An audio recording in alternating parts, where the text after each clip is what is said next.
Hello दोस्तों, कैसे हैं आप लोग। आशा करता हूं कि आप बहुत अच्छे होंगे। दोस्तों, अभी हाल फिलहाल में एक न्यूज़ वायरल हो रही है जो यूपी पुलिस से रिलेटेड है। बेसिकली कल मैं मोबाइल देख रहा था, मोबाइल खोला था, ओपन किया, यूट्यूब देख रहा था।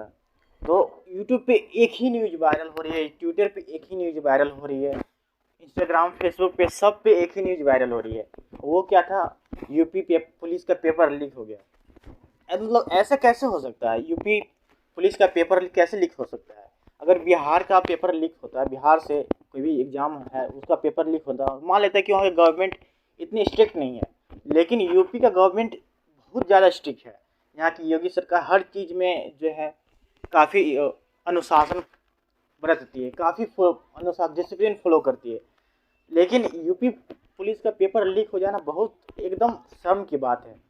अब बच्चे जो हैं दिन रात मेहनत करके पढ़ते हैं, दिन रात एक लगा के पढ़ते हैं, दिन रात बुक में देखते रहते हैं, इधर उधर ध्यान नहीं देते हैं, यूट्यूब नहीं देखते, फेसबुक इंस्टाग्राम ये सारी चीज़ें कुछ नहीं देखते। उनको बस एक ही होता है कि हमें ये चीज़ अचीव करना है, हमें ये नौकरी लेना है। साल भर मेहनत करते हैं, 2 साल 2 साल लगता है, 3 साल लगता है। एक तो बहाली इतना देर से निकालते हैं, कोई बहाली 4 साल बाद निकाल रहा है, कोई वैकेंसी 5 साल बाद निकाल रहा है, ऐसे करके। उसमें भी बच्चे इतना मेहनत करके एग्ज़ाम देते हैं, इतना मेहनत करके तैयारी करते हैं, प्रिपरेशन करते हैं, सब चीज़ छोड़ छाड़ कर ऊपर से लोग इतना ताने मारते हैं कि यार ये लड़का दिन रात पढ़ते रहता है, पढ़ता नहीं है बल्कि ये कुछ और करता है, बस झूठ मूठ का दिखावा करता है कि मैं पढ़ रहा हूँ। इतना तरह के लोग भी बोलते रहते हैं उनके बारे में कुछ उल्टा पुल्टा। लेकिन फिर भी वो बेचारा मन मार करके, वो लड़का या लड़की मन मार करके पढ़ता है कि हम अपने परिवार का जो है फ्यूचर अच्छा करेंगे, फ्यूचर बेहतर बनाएंगे, मन लगा के पढ़ता है। और बाद में जब एग्ज़ाम देने जाता है तो पेपर लीक हो जाता है। यार कैसे हो सकता है ये होता कैसे है, समझ नहीं आता। आरआरबी ने ही ट्वीट करके कुछ फ़ोटो सेंड किए हैं जिसमें बच्चे बहुत सारे जो हैं प्लेटफॉर्म की जो जीने हैं वहाँ पे सर रख के सो रहे हैं यार। और उसके बाद बहुत सारे जो ऐसे हैं लोग हैं जो मतलब ठंड में ही, अभी ठंड का मौसम चल रहा है, ज़्यादा अभी गर्मी का मौसम नहीं है, लास्ट फरवरी का जो है लास्ट वीक चल रहा है और इसमें उतना मतलब गर्मी नहीं होता। तो फिर भी यार इतना लोग जा रहे हैं एग्ज़ाम लिखने के लिए, वहाँ प्लेटफॉर्म पे मतलब खुले आकाश के नीचे ऐसे सो रहे हैं और उसमें शीत गिर रहा है रात में, और किसी तरह जा रहे हैं एग्ज़ाम देने के लिए। अभी जब पुलिस का एग्ज़ाम होता है, बिहार पुलिस की बात कर ले या तो यूपी पुलिस की भी बात कर ले, तो जब एग्ज़ाम होता है ना, इतना लोग जाते हैं, इतना लोग भर कर के जाते हैं, इतना लोग जाते हैं, और ट्रेनें उतना होती नहीं है, ट्रेनें उतना भी चलती नहीं है। और ऊपर से एग्ज़ाम का सेंटर इतना दूर कर दिया जाता है। मतलब एग्ज़ाम को जो सेट करते हैं, सेंटर को जो सेट करते हैं, उनको भी सोचना चाहिए कहाँ सेंटर, तो इतना एग्ज़ाम के इतना दूर सेंटर डाल डाल देते हैं। बच्चों को ट्रैवल करने में बहुत परेशानी होती है। और अगर बगल में ट्रैवल करना हो तो चलो भाई चल के चला जाए, लेकिन इतना दूर जाते हैं, इतना खुद का पैसा खर्च करते हैं। अब ऐसे भी उनके पास कोई इनकम का सोर्स नहीं होता है। अभी कैसे होगा इनकम इनकम का सोर्स। वो दिन रात तो पढ़ते रहते हैं, अब कुछ काम करें तभी तो। अब दिन भर पढ़ते हैं कि हम कुछ करेंगे, कुछ बनेंगे, कुछ अच्छा बनेंगे, हमारा फ्यूचर अच्छा होगा, इस दिमाग में रहकर दिन रात पढ़ते रहते हैं। तो उनके पास कोई इनकम सोर्स भी नहीं होता, तो घर वाले से पैसे ले करके जाते हैं उतना दूर एग्ज़ाम देने के लिए। और बाद में पता चलता है यार एग्ज़ाम एग्ज़ाम का पेपर ही लीक हो जाता है। अब ये जो एग्ज़ाम का पेपर लीक हुआ है ना, आप सोच सकते हैं कि कोई भी एग्ज़ाम का पेपर लीक होता है ना, वो 10 मिनट पहले या तो आधा घंटा पहले।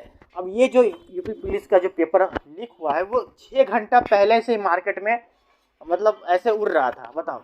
6 घंटा पहले। देखिए एक्चुअली ना बहुत सारे लोग होते हैं जो अफवाह फैलाने के लिए कुछ प्रीवियस ईयर्स को क्वेश्चन या कुछ मतलब खुद का क्वेश्चन क्रिएट करके मार्केट में फैला देते हैं कि यार ये जो है ये पेपर का फाइनल पेपर का क्वेश्चन है, ये है। लेकिन उसमें जो आंसर था ना एक्यूरेट मिल रहा था, बताओ। एक्यूरेट ऐसे चीज़ें हैं जो उसका आंसर प्रॉपरली मिल रहा था। बहुत सारे लोग जो है रो रहे थे, बहुत सारे अपने टीचर्स को बता रहे थे कि कैसे अब क्या होगा, रो रो के बता रहे थे, बताओ। अब ऐसे कंडीशन में क्या ही कर सकते हैं। अब ये जो अब आप देखो कि अब हम कौन सी गवर्नमेंट को दोष दें, कौन सी गवर्नमेंट को बोले कि ये अच्छा है या ख़राब है। क्योंकि अब ये जो है यूपी अभी जो बीजेपी का गवर्नमेंट है, इसके पहले जब कांग्रेस का गवर्नमेंट था उसमें ऐसा नहीं होता था क्या, उसमें भी ऐसा होता था, उसमें तो और ऐसा होता था।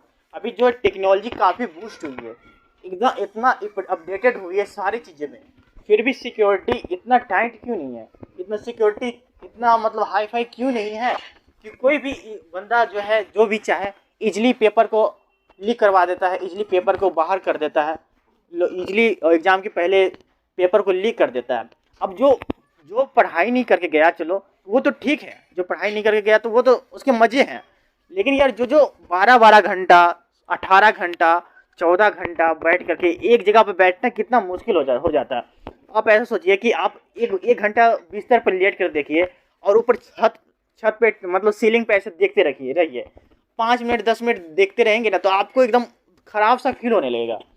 लेकिन कोई बंदा 18 घंटा 14 घंटा सिर्फ बुक को देखते रहता है, बुक को देखता है, उसका अंडरलाइन करते हैं, पढ़ते रहता है, एक ही चीज़ बार बार पढ़ता है, बार बार पढ़ता है, ताकि ये चीज़ मेरे दिमाग में घुस जाए, ऐसे घुस जाए कि वो कभी ना निकले।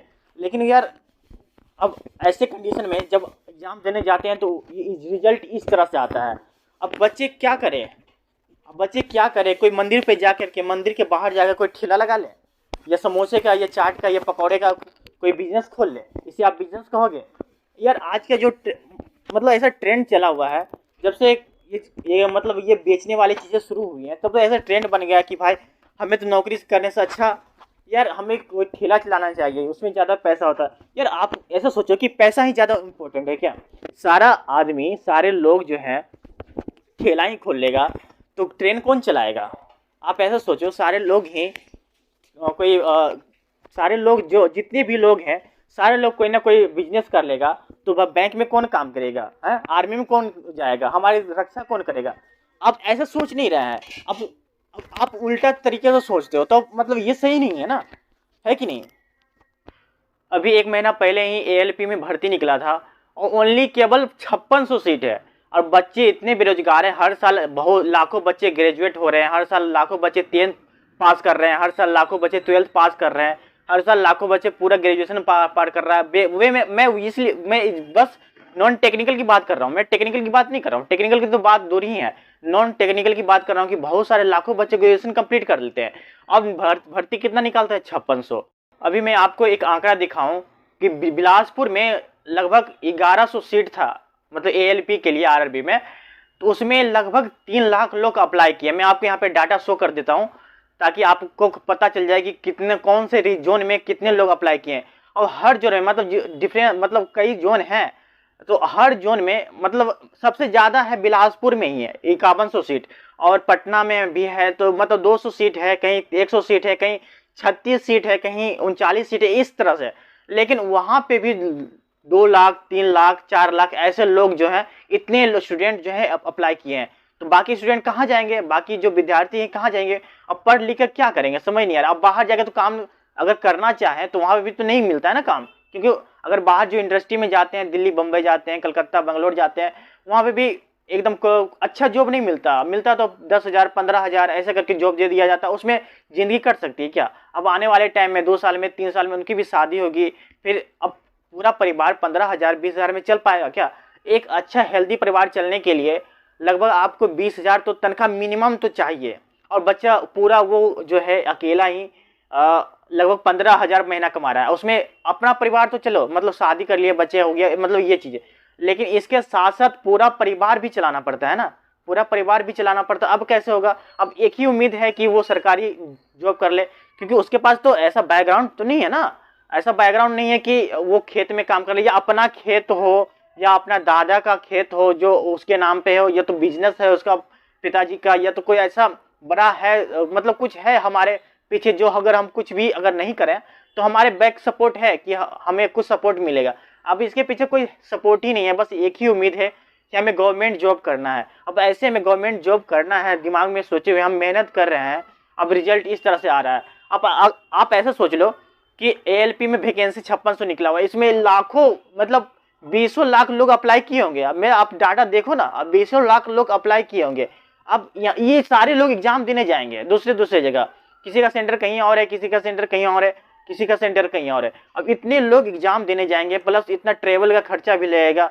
इसमें 3 एग्जाम, मान लेते हैं कि सेकेंड एग्जाम में लोगों को रेलवे का जो है ट्रेवल अलाउंस मिलेगा, पैसा जो रिफंड हो जाएगा, लेकिन पैसा तो लग रहा है ना, उतना टाइम जा रहा है, मेहनत जा रहा है, उसके पीछे पूरा समय जा रहा है, पूरा थिंकिंग जा रहा है, पूरा दिमाग लड़ा रहे हैं। अब जाके जाते हैं तो उस बात पर अब जाएंगे तो क्या पता चलेगा कि यार ये तो पेपर ही लीक हो गया, क्या फ़ायदा है एग्जाम देने का? एग्जाम देने का कितना पढ़ाई करने का क्या फ़ायदा? आपको लगता है कि बस यूपीएससी के लिए इतना लोग पढ़ते हैं, 18 घंटा 19 घंटा या क्या कहते हैं 16-14 घंटा। आपको बस लगता होगा कि यूपीएससी के लिए इसे पढ़ते हैं। अब लेकिन ऐसा नहीं है। इस मतलब रेलवे के लिए भी लोग हैं जो इतना पढ़ते हैं, रेलवे में जाने के लिए, बैंकिंग में जाने के लिए, आर्मी में जाने के लिए, पुलिस में जाने के लिए। इसमें इतना सैलरी नहीं होती, सैलरी इतना भी नहीं होती, मतलब 56,000 57,000 इतना।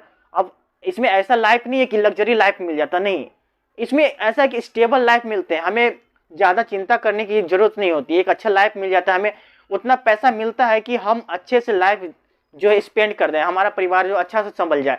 लेकिन अब करें तो क्या करें, ऐसे में चीज़ें अब वो भी नहीं हो रहा। और इतना कम सीट निकाल रहे हैं, अभी इतने टाइम टू टाइम लंबे टाइम से सीट निकाल रहे हैं, तो बच्चे कहाँ जाएंगे, क्या करेंगे। आप बच्चों को पढ़ते हुए देखेंगे ना तो एकदम आंख फटी के फटी रह जाएगी, एकदम दिन रात एकदम पढ़ते रहते हैं, इतना मेहनत करते हैं कि समझ नहीं आएगा आपको। मुझे तो कुछ समझ नहीं आ रहा है कि ये पेपर कैसे लीक हो गया, वो भी यूपी गवर्नमेंट के अंदर, यूपी सरकार के, जो योगी के सरकार के अंदर में। क्योंकि ये सरकार जो इतनी स्ट्रिक्ट है हर चीज़ में। आपने राम मंदिर देखा होगा, राम मंदिर का उद्घाटन हो रहा था, उस दिन कितनी टाइट सिक्योरिटी थी, एक परिंदा भी पर नहीं मार सकता था अंदर में, उस समय इतनी सिक्योरिटी थी। लेकिन अब जब युवाओं की बात आती है तो ये सिक्योरिटी कहाँ चली जाती है। मैं ये कोई गवर्नमेंट, स्पेशल गवर्नमेंट की बात ही नहीं कर रहा हूँ, मैं हर गवर्नमेंट की बात कर रहा हूँ। और ये चीज़ें हर गवर्नमेंट में ही होती है, ये चीज़ें हर गवर्नमेंट में होती है। अब कौन से गवर्नमेंट को दोष दें, कौन से गवर्नमेंट को दोष ना दे, पता नहीं चलता। अब ये जो पेपर लीक हुआ है वो पता नहीं अब कब ये फिर से पेपर करवाएंगे या नहीं करवाएंगे, या इसी जो पेपर हुआ है वही को हम इसी को रिजल्ट घोषित करेंगे, पता नहीं। लेकिन मैं बच्चों से कहना चाहूँगा, दोस्तों से कहना चाहूँगा, दोस्त ये घबराना हुआ नहीं है, मतलब ये सब चलते रहता है, ठीक है। कोई गवर्नमेंट एग्जाम की तैयारी करने में जुट गए हो तो फिर ये सब तो आएंगे ही। अब ये सारी चीज़ें आएंगी, इसे देखकर आप घबराओगे तो फिर काम कैसे चलेगा। नहीं, घबराना नहीं है, हमें लगना है, क्योंकि ये एक एग्ज़ाम खत्म हुए तो एक एग्ज़ाम आएंगे, जरूर आएंगे। तो आप उसमें अच्छे करने की कोशिश करो, ताकि मतलब एक दिन आपकी लाइफ जरूर। और आपको इस वीडियो के बारे में क्या कहना है, आप जो ये पेपर लीक हुआ है उसके बारे में आप क्या सोचते हैं, हमें कमेंट करके जरूर बताएं। तब तक के लिए जय हिंद, जय भारत।